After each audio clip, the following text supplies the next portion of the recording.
Okay, they're pretty much almost done. They're flying away now. And I heard that the warthogs come in and clean up the bones. So everything is the circle of life.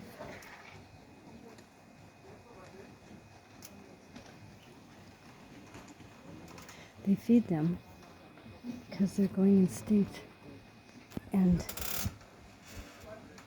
other places poison them.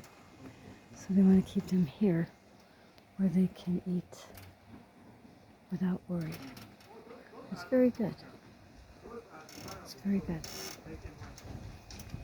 All the warthogs over there look like they're getting closer. I'd love to see that.